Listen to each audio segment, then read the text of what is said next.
Selanjutnya dari kemarin yaitu kefarduan membaca Al-Fatihah. Kemarin sedikit diulas tentang membaca, jadi bukan membaca ya, karena masih ada beberapa penelitian yang menyatakan bahwa cukup dibaca di dalam hati sudah selesai. Bukan kalau dalam hati bukan membaca, karena definisi membaca itu jantung kita, mulut kita itu terbuka kemudian mengeluarkan huruf-huruf. Nah, seperti saya ini ketika membaca kefarduan membaca Al-Fatihah, jadi saya membaca. Tapi kalau ini dalam hati bukan membaca tapi batin. Nanti ada ukurannya, minimal ketika kita membaca rukun qouli di dalam sholat, ukurannya adalah kita mendengar. Kita membaca rukun qouli di dalam sholat, ukuran paling minimal, paling rendah itu kita mendengar. Jadi seandainya mohon maaf, seperti keadaan semacam ini, anak-anak kecil ketika sholat kita tidak dengar, maka kita boleh meneruskan sholat. Kalau keadaan ini cukup sedikit tenaga sudah terdengar. Tapi kalau semacam ini ketika kita sholat, maka kita menurut Imam Nawawi dan Imam Syafi'i mengatakan harus dikeraskan bacaan, dikeraskan agar kita mendengar. Seandainya juga taruhlah telinga kita agak kurang sehat, maka suara kita harus agak dikeraskan agar kita mendengar. Tidak bisa seperti ikan koi atau ikan jari, tidak bisa. Kalau tidak keluar dari huruf, karena membaca itu adalah definisinya adalah keluarnya bunyi atau huruf dari mulut kita. Jadi kalau tidak bisa, bukan membaca itu, harus kita dengar. Alhamdulillah, kita dengar. Jadi yang jadi tanda tanya saya apa? Yaitu ukuran maksimal masuk kategori makruh, yaitu ketika tetangga kita itu mendengar suara kita. Makruh, tetangga kanan kiri ketika sholat itu kalau mendengar suara kita makruh hukumnya. Bisa menjadi haram ya, kalau suara kita mengganggu. Jadi lebih keras dari suaranya imam. Ketika disengaja haram hukumnya. Nah, itu yang perlu kita mengerti tentang pengertian qiraah Al-Fatihah, membaca Al-Fatihah harus dibaca, bukan dibatin atau ya, harus. Nah, ini mohon maaf ini yang akan saya tanyakan. Ketika imam menggunakan apa ini? Seperti ini, nah kalau dia membaca rakaat ketiga atau waktu sir itu, ini kan suaranya masuk di kelas, jadi kan jamaah semua. Padahal ukuran maksimal ketika membaca bagi kita itu kecuali imam waktu jadar ya. Nah itu adalah kanan kiri. Kalau pakai mikrofon itu sama masjid dulu. Jadi yang akan saya tanyakan, bagaimana hukumnya ketika di sholat asir dan atau di rakaat ketiga, rakaat keempat saat membaca Al-Fatihah ini, bagaimana hukumnya ketika imam pakai mikrofon ini sehingga suaranya terdengar melalui pengeras suara. Nah ini yang perlu nanti akan saya tanyakan karena saya mencari literaturnya ada nemu. Cuma itu tadi dikatakan ketika membaca Al-Fatihah bagi makmum dan ketika sir itu batas minimalnya kita dengar, batas maksimalnya tetangga kita dengar. Tangga kanan kiri ini, kalau tangga dua, tetangga dua kanan kiri satu dua dengar makro. Nanti yang ketiga keempat bisa makro nantinya karena mengganggu. Nah ini yang akan saya tanyakan mengenai ini, alat bantu ini, bagaimana hukumnya? Nah nanti ya saya tidak tahu juga, baru beberapa waktu yang lalu ketika kita bahas masalah ini, saya baru teringat karena pada waktu itu saya sholat di satu masjid itu bacaan dari imam ini ketika sir itu terdengar suaranya keras. Bismillahirrahmanirrahim. At-tahiyyatu. Suaranya satu masjid yang mendengar karena ada alat bantu bisa diikuti ya. Nah, ini akan saya tanyakan, saya belum dapat jawaban pasti dan saya berani. Insyaallah Jumat ini Jumat depan akan saya berikan jawaban. Bismillahirrahmanirrahim. Nah, di sini dikatakan bahwa Allah Subhanahu wa taala di dalam surat Al-Muzammil itu mengatakan bacalah atas apa yang kamu bisa dan yang mudah bagimu. Ini menjadi dalil kita ketika kita membaca surat di dalam sholat ini disuruh membaca yang mudah bagi kita, yang kita tahu.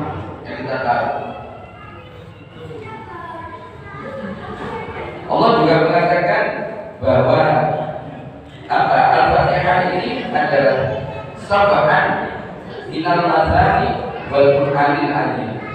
7 ayat yang diulang-ulang. Maksudnya diulang-ulang di dalam setiap rakaat itu kita wajib membaca Al-Fatihah setiap rakaat. Baik itu imam, makmum, munfarid, masbuk kecuali pengertian yang kemarin. Ketika masbuk ini mendapati imam saat rukuk, dia datang, kemudian dia takbiratul ihram. Setelah takbiratul ihram ikut rukuk. Khusus untuk makmum yang model seperti ini, meskipun tidak membaca surat Al-Fatihah, sholatnya sah dan dia mendapatkan satu rakaat. Tapi nanti di sini ada keterangan lagi bahwa tidak ada sholat bagi orang yang tidak membaca Ummul Quran. Apa? Al-Fatihah. Kalau dia tidak baca Al-Fatihah, maka tidak ada sholat baginya. Kenapa? Karena Al-Fatihah itu rukun di dalam sholat. Jadi wajib. Ada memang pendapat, saya pernah menjumpai hampir satu jamaah, satu masjid, satu sholat ini yang menyatakan bahwa bacaannya ikut imam.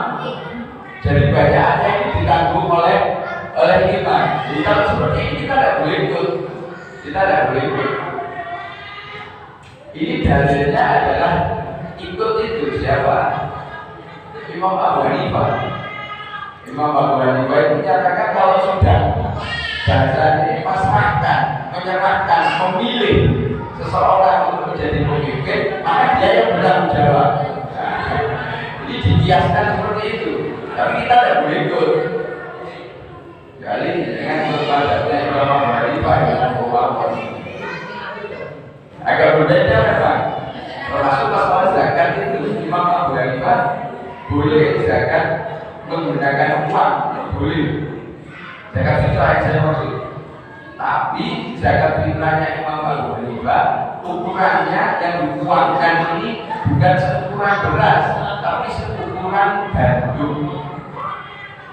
Kalau Anda mengkiaskan uangnya ini diukur dengan ukurannya beras, yang itu Anda ikut siapa? Tidak ada pada yang menyatakan mengkiaskan ukuran uang ini diukurkan dengan beras, ini tidak ada.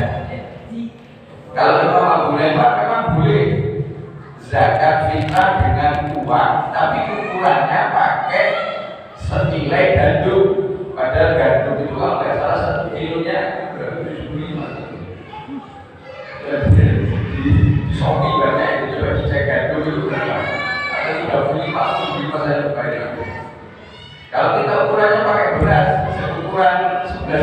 13.000 ya keliru. Pakai siapa? Mengambil pendapat hanya sepenggal siapa? Imam Abunya membolehkan zakat fitrah dengan uang. Itu boleh diambil, tapi selanjutnya pendapatnya nggak dipakai itu. Ini yang dinamakan apa? Kalau di awal-awal ini, awal kitab ini dijelaskan ada 3 perkara yang tidak boleh dilakukan, termasuk taklif, boleh keringanan, mencari-cari keringanan, tidak boleh seperti itu. Hukumnya haram gitu. Mencari-cari keringanan itu di dalam syariat ini tidak boleh, hukumnya haram.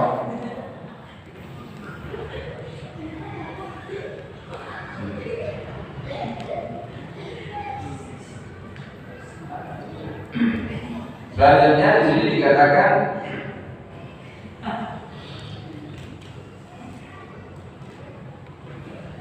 berkata di sini Abu Sa'id Al-Khudri, satu hadis yang diriwayatkan oleh Imam Bukhari. Beliau melihat baginda Nabi Agung Muhammad SAW itu lewat pada saat itu Abu Sa'id Al-Khudri itu sedang sholat.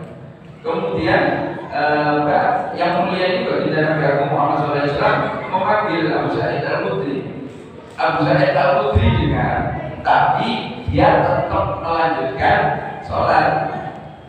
Kemudian setelah selesai sholat, beliau menemui baginda Nabi Agung Muhammad SAW dan beliau Sa'id Al-Khudri ditegur oleh baginda Nabi Agung Muhammad SAW, apa yang menghalangi kamu untuk memenuhi panggilanku? Kemudian dijawab oleh Abu Sa'id Al-Khudri bahwa saya sholat ya Rasulullah. Kemudian Nabi Muhammad SAW membacakan satu ayat Al-Quran mengatakan bahwa hai orang-orang yang beriman, penuhilah panggilan Allah wa Rasulih. Ketika dipanggil Allah, dipanggil apa? Barat Nabi Muhammad Rasulullah SAW ini disuruh penuhi, meskipun sholat dibatalkan. Nah ini jadi dalil, jadi jawaban kita.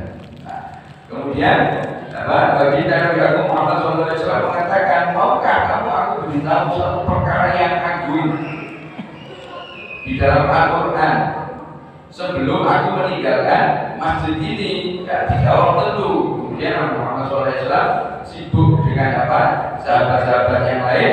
Ketika Nabi Muhammad SAW akan berdiri meninggalkan masjid, ditagih, diminta oleh Abu Sa'id Al-Khudri, ya Rasulullah, engkau tadi janji akan memberikan saya satu perkara yang agung di dalam surat. Kemudian baginda Nabi Agung Muhammad SAW mengatakan alhamdulillahi rabbil alamin hiya sab'il masani wal qur'anil azim.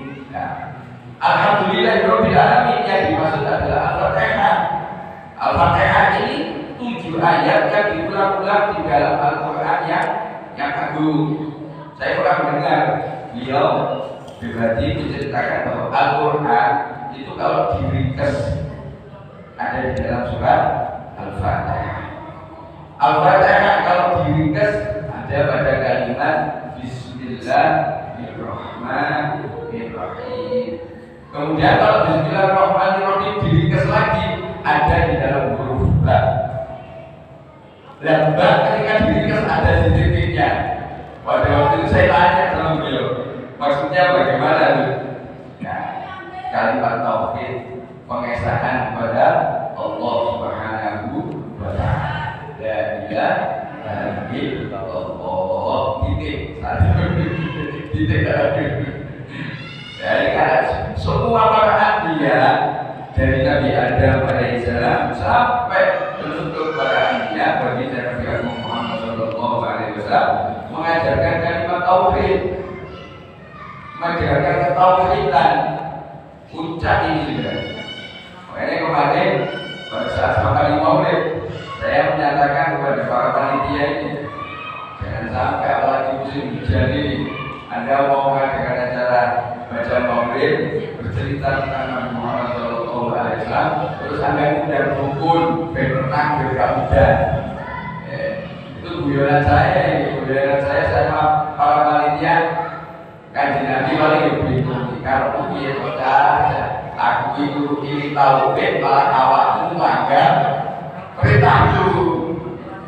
Karena pernah saya jumpa itu ada satu panitia itu tak takut kalau hujan.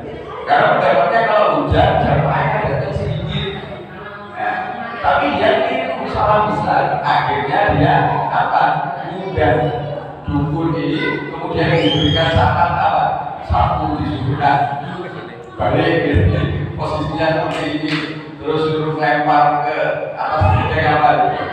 Pakaian dalamnya, benernya beneran udah tak sepak satu ya. Saya tahu atau udah gitu.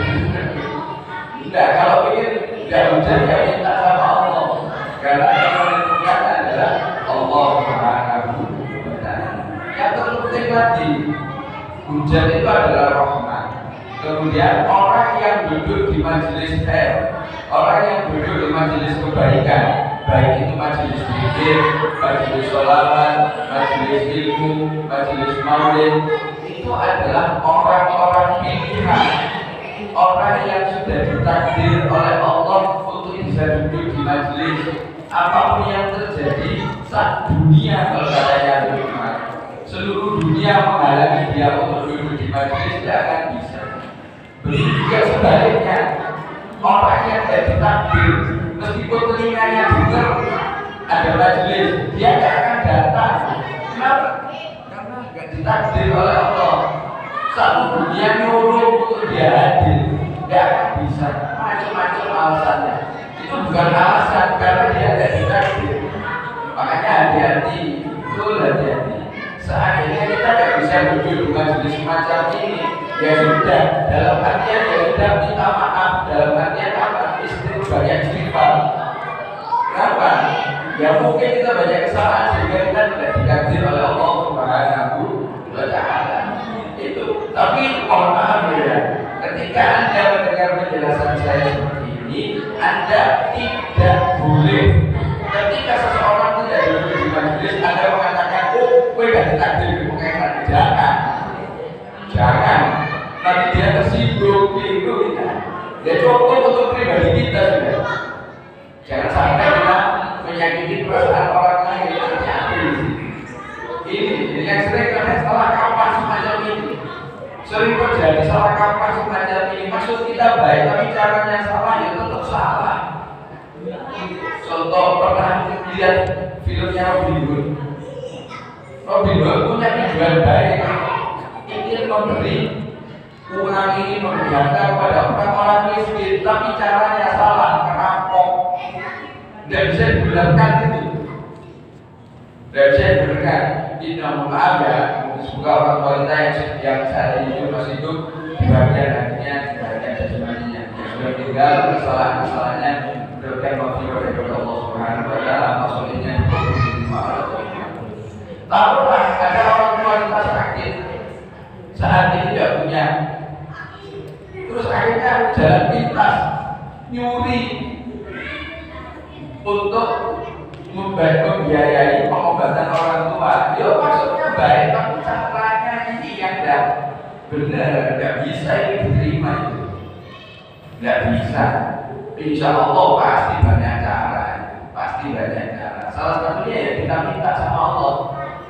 Itu punya satu keperluan, silakan. Kalau Allah sudah memberikan apa kepada kita, semacam apa ya, kalau bahasa Jawa itu ngajari opo, kalau bahasa Indonesia nya sudah memberikan apa ya, cara. Allah mengatakan ud'uni astajib lakum, mintalah aku beri. Allah mengatakan itu, dan Allah tidak membatasi apa yang akan kita minta.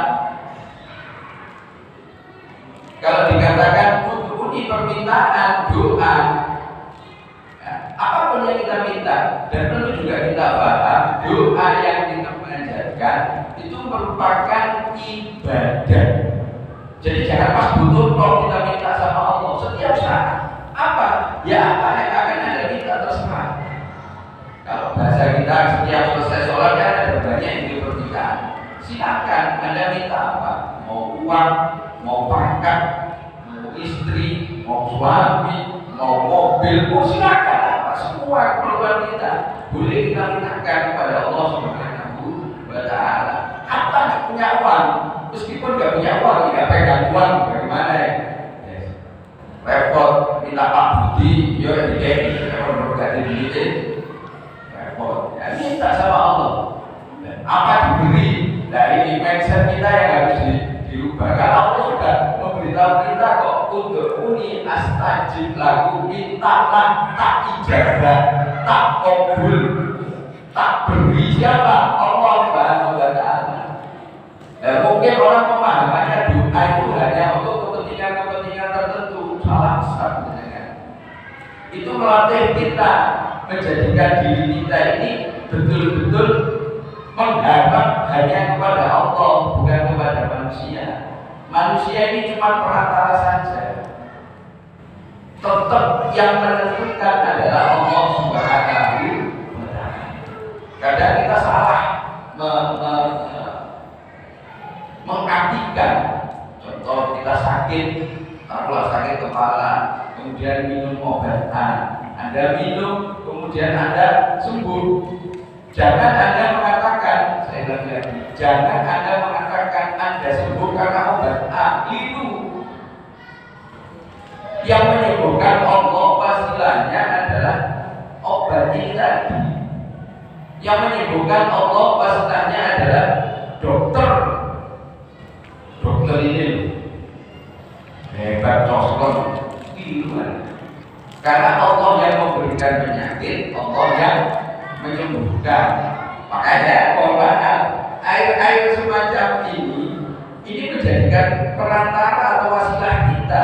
Kita minta sama Allah, ya Allah, jadikan air putih ini obat untuk penyakit saya. Bisa.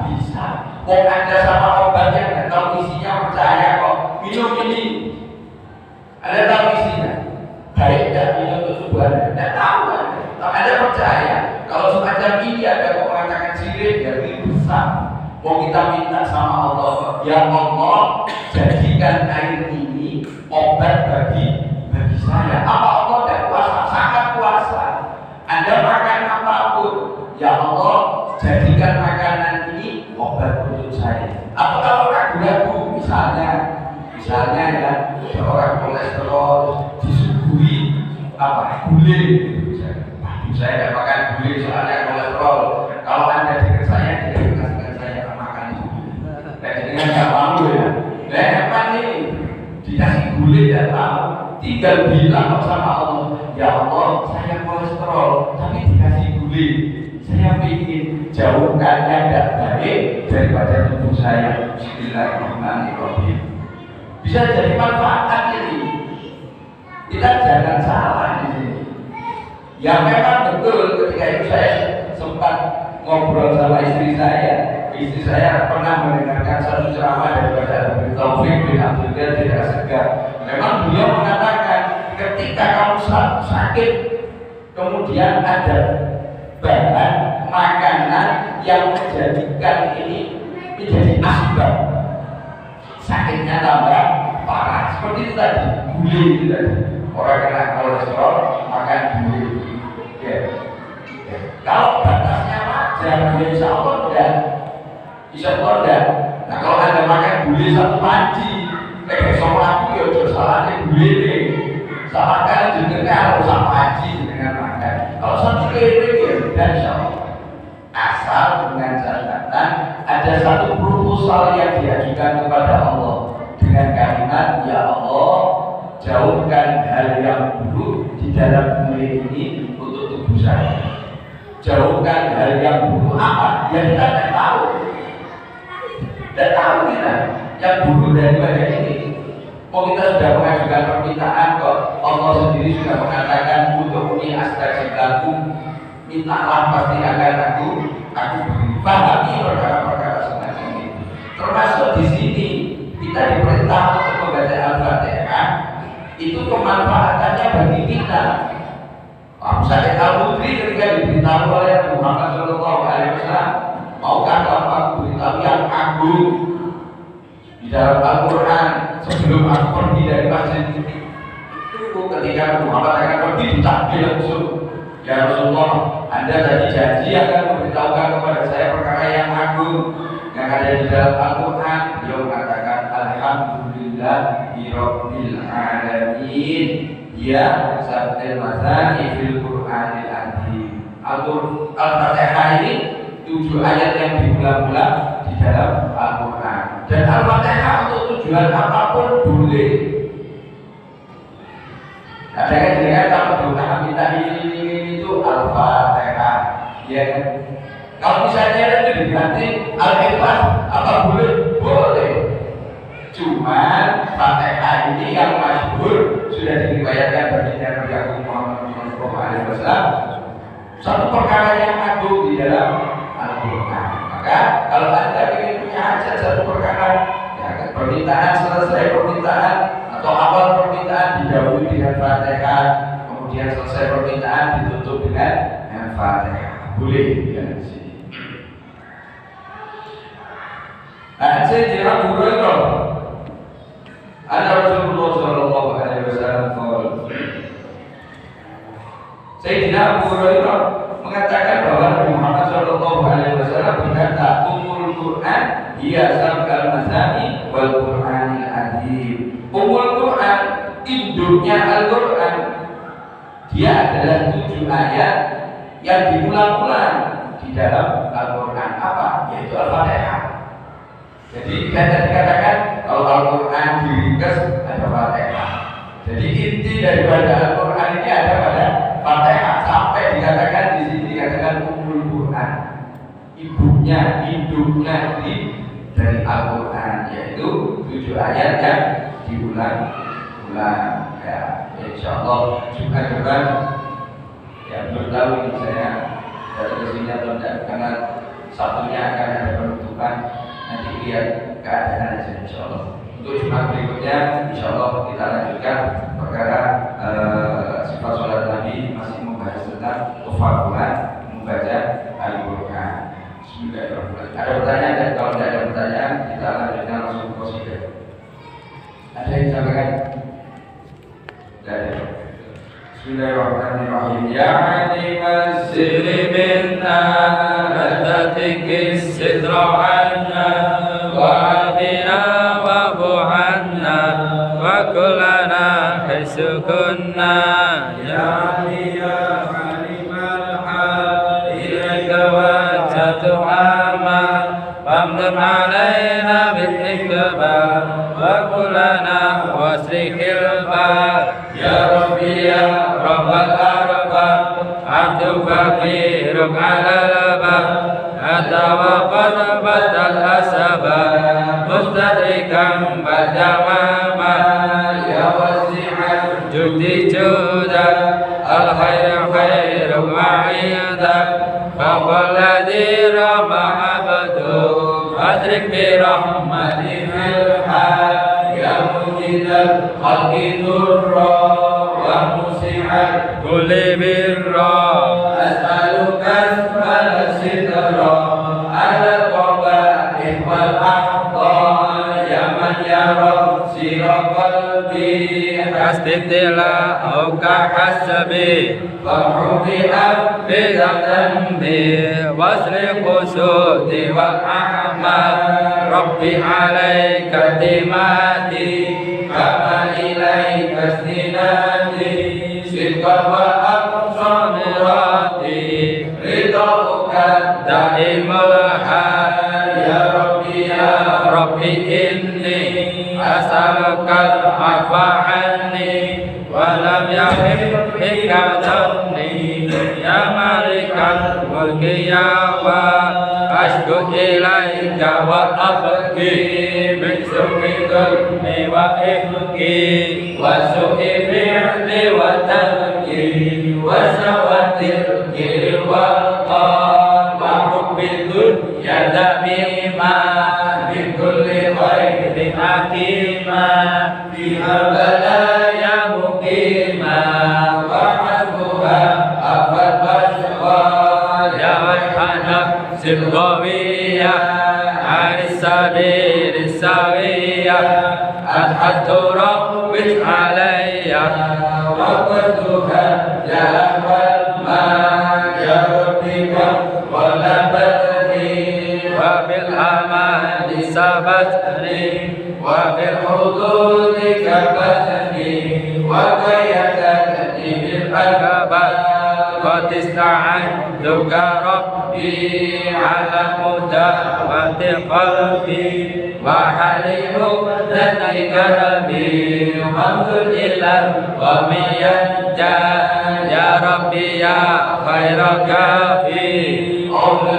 علينا عوافي فليس شمس مخافي عليك تفسير والجمال يا ربي عبد ببابي يا شهري مع عذابي ويرتجي لثوابي وفز رحمتك حتى وقد أتاك بمسري وبانكسار وفقري فازم يسرك مسري بمحض جودك والإفضال ومن عليه بتوبة أكسره من كل حوبة واسره من شر أوبة لكل ما عنه قد حال فأنت مولى الموالي المنفرد بالكمال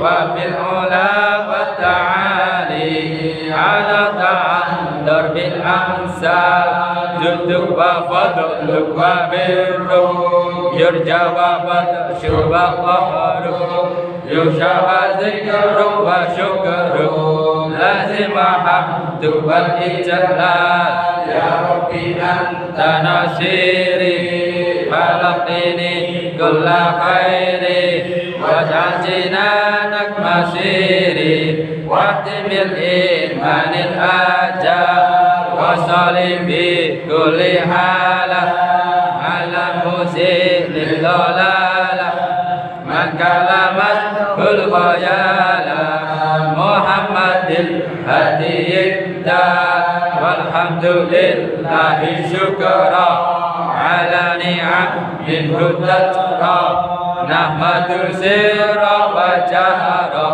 وبالغدايا والآثار يا أرحم الراحمين يا أرحم الراحمين يا أرحم الراحمين فرج على المسلمين يا أرحم الراحمين يا أرحم الراحمين يا أرحم الراحمين فرج على المسلمين يا أرحم الراحمين يا أرحم الراحمين يا أرحم الراحمين فرج على المسلمين يا ربنا اعترفنا